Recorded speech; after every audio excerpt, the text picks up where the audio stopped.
Hey guys, in this show, I'm going to speak about the whole Stephen A. Smith and LeBron James controversy, who I believe is right, why it happened, and what it means for the NBA. Stay tuned.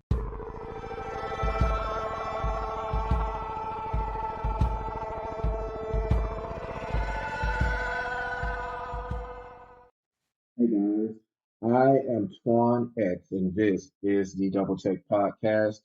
On today's show, I want to speak about the whole LeBron James and Stephen A. Smith controversy. It's pretty juicy and has a couple of interesting dynamics going on here.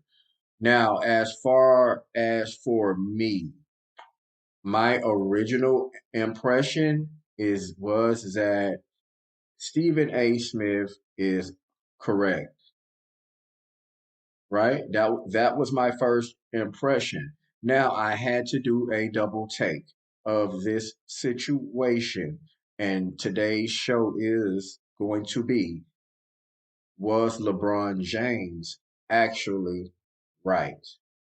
And there are a lot of perspectives, I'm sure, on this situation.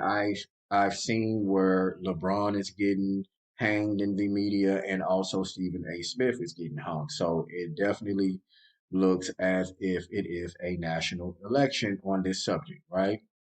Now, to start, I want to show you guys the first clip that I have, which would be of Stephen A. Smith basically explaining his side. All right. In the building, and we'll get to what that means for the Lakers and Knicks in just a moment. But SA, there was a moment in the game that we want to address.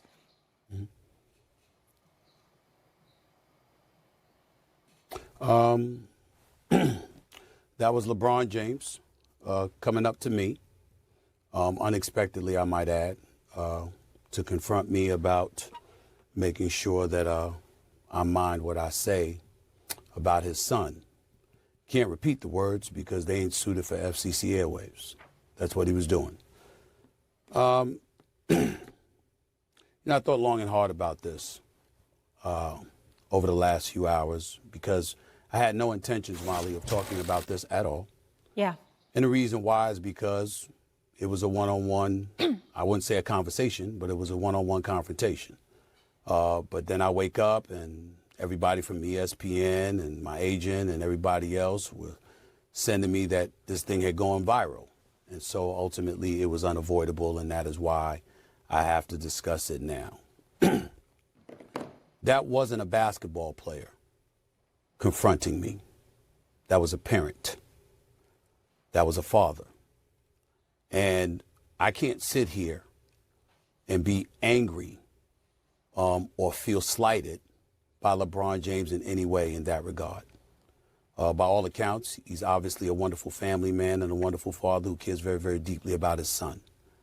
And based on some of the comments that he had heard, or shall I say, I think he thought he heard, he clearly took exception to some of the things that he heard me say, and he confronted me about it. For the record, his agent and friend, Rich Paul, has my number. Maverick Carter, who works under him, has my number. LeBron James knows how to get in contact with me if he wanted to. He never called, because had he called and wanted to talk to me, I would have accepted that call. Had he wanted to see me, I would have flown out and I would have seen him and I would have had a conversation man to man. But that is not what he elected to do. Instead, he elected to confront me while I was sitting courtside. Ari Emanuel, the head of William Morris Endeavor, one of the agencies that represents me, along with Larry David, was sitting courtside. I was with them for the game. And he walked right up to me and he said what he had to say. And apparently he feels like I was slighting his son. Now let me tell you what I feel. What I would have said if we were in a different environment, because I was not going to engage in a confrontation at that particular moment in that setting. But if we had had that conversation, I would have said to LeBron James, I never would speak negatively about your son. Now, That is Stephen A. Smith's reaction to the backlash that came with his criticism of Bronny James. For those of you who do not know who Bronny James is, he is the son of LeBron James, arguably the greatest basketball player of all time. He's definitely in the top three on everyone's pick today, I would imagine. Now, the thing here is that he confronts Stephen A. Smith, who you saw speaking, right? And he confronts him based on him grilling his son in the public's eye. And before I proceed with my opinions, I want to show you a very short clip of what LeBron James had to say after the whole confrontation, which was only about 5 seconds long. I'm sure it's trending if you guys want to watch it. I didn't find one with any sound, but there was captions, and he told him to keep his son's name out of his mouth very meanly. Right. So I'm going to show you that clip of his reaction because that was Stephen A. Smith's reaction. So I want to give you guys the reaction that I seen from LeBron James about what had happened. A Smith situation real quick. I basically told him we can throw down right now in front of everyone. Let's have at it. Me and you, one-on-one in the middle of the court. And of course, that uncle refused. He don't have that R like I do. I'm him. I was about to give him that Draymond Green special and send his hairline back even further. I told that brother to keep his mouth shut about Bronny before, and he just won't do it. And yes, I know Bronny ain't an NBA level player, and I forced the Lakers to draft him. But you're not going to trash talk my son on live television like that. That brother only acts tough on TV, as you saw. When I stepped up to him, he turned into a golden retriever right away.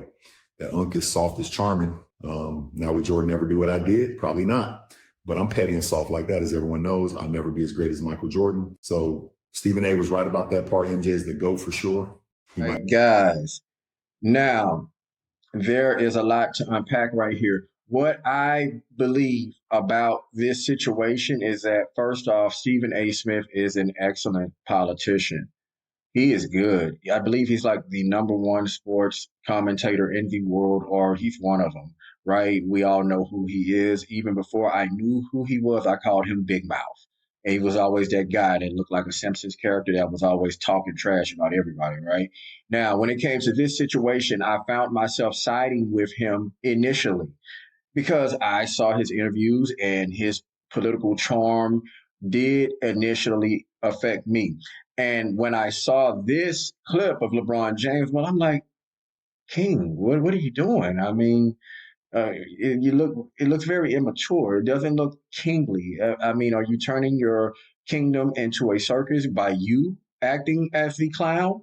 That was my first thoughts. And then I started to double take and consider what LeBron was saying in that clip. And it hit me. This is deeper than what we've seen. And I believe that everything LeBron James just said in that clip was a total exaggeration, just like your drunk uncle telling you about all of the great things that he did in his past life, right? But let him, it's his story. Let him tell it. He did tell him to keep his name out of his mouth from what I could mouth read from the whole scene, but he did not say any of that. There was no time for him to say all of that in that quick exchange. So let's just not even consider that. That is the drunk uncle version of the story. Now, when it comes to reality, yeah, from that perspective, Stephen A. Smith looks as if he's right. But now let's consider LeBron James. I feel like there was a deeper animosity between LeBron James and Stephen A. Smith because I've never really seen LeBron James get out of his character in that manner. He speaks up for political and world events, and he pretty much tries to be an honorable type of person for his brand. In this situation, I had to consider what's going on. And by all standards to me, it appears as if Stephen A. Smith has been picking on LeBron James and Bronny James. Well, why do you say that, Twaun? Well, when you think about it, name any other player that you have heard mentioned and grilled as much as Bronny James. Have you heard about Scottie Pippen Jr.? What about Al Horford? Oh, what about Darren Jackson Jr.? See, all of these players come from NBA players that were in the league before them, their fathers. So why is Bronny getting grilled to this extent? And before I proceed, for all of you that think I may be biased, let me show you a quick clip for you to consider yourself about what I'm I was on saying. First Take, my day job on ESPN earlier this morning, and I spoke about this, and I felt the need to elaborate even further because a couple of people text me and pissed me off, and they know who they are. People close to LeBron James talking to me about questioning him as a father. Come on, y'all. I mean, it's got to a point where this LeBron sensitivity is just beyond the pale. You call him the second best player in the history of the game, you're insulting him because you said he's not the GOAT. You're saying that at age 40, we've never seen anybody do what he does, but pointing out at times how he may not have hustled back on defense in a key pivotal moment, and that's a problem.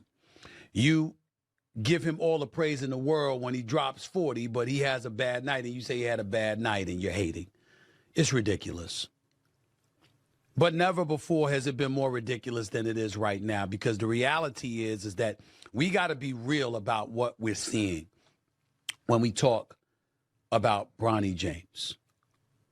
I am not a person that had a problem with Bronny James being on the court for the season opener with LeBron James. That was a phenomenal moment to see a father on the court with his son who has NBA aspirations playing together for the first time in NBA history. The Griffeys in baseball, Ken Griffey Sr. and Jr. were in attendance for it. It was a special moment.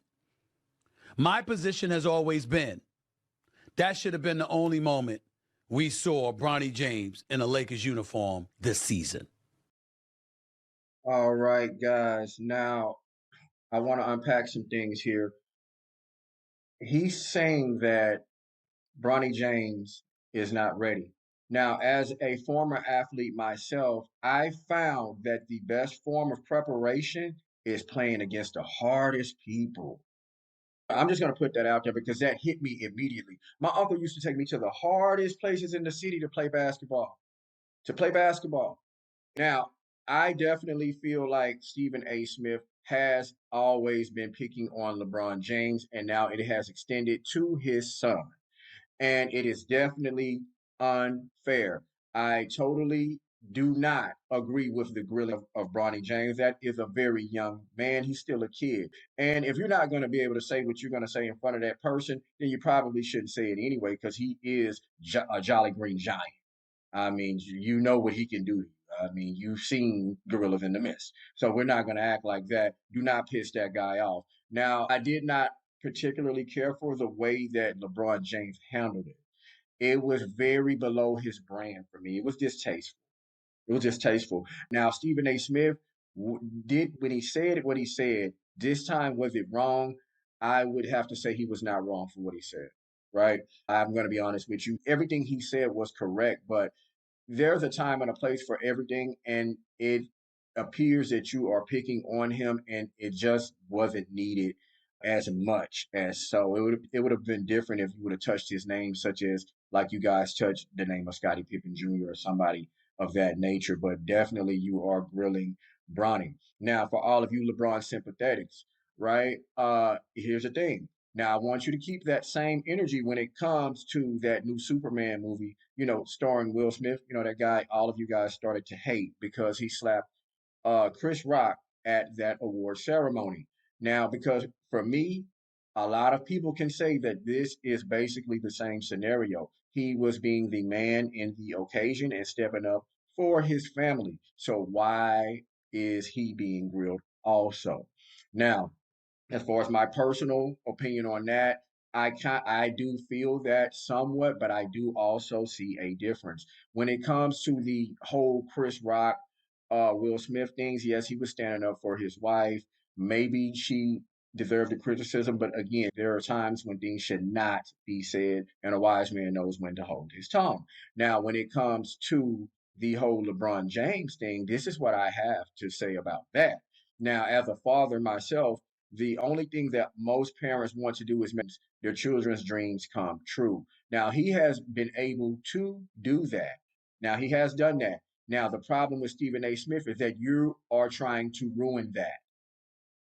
You're trying to ruin that. Maybe it's unintentionally, but you are trying to ruin LeBron and Bronny's dream of father and son playing together.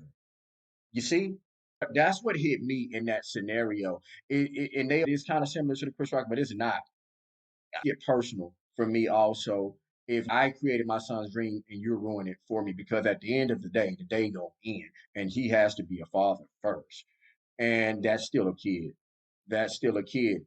So it's a very interesting dynamic here. I believe that the immaturity of LeBron James is setting a bad precedence for anybody else who wants to play with their son in the NBA in the future. Also, it was just not a good look the way it was handled, as I do not believe LeBron James was going to do anything. There is a lot of security there. I believe it would cost him too much, and he has way more sense in that. All he had to do was just tell him to shut up or send him a text message or something or call him on the phone, whatever, however they want to do it. And I'm sure that Stephen A. Smith would have complied, or then we would have liked to see you in a exhibition match, right? That would have been very interesting, guys. Now, I would like to hear you guys' thoughts and opinions on this subject in my comment section. I am Twaun X, and this is the Double Take Podcast. Thanks.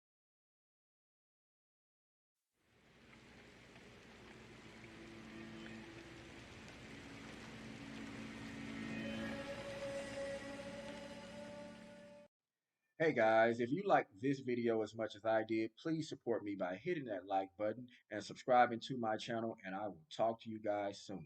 Thanks for stopping by.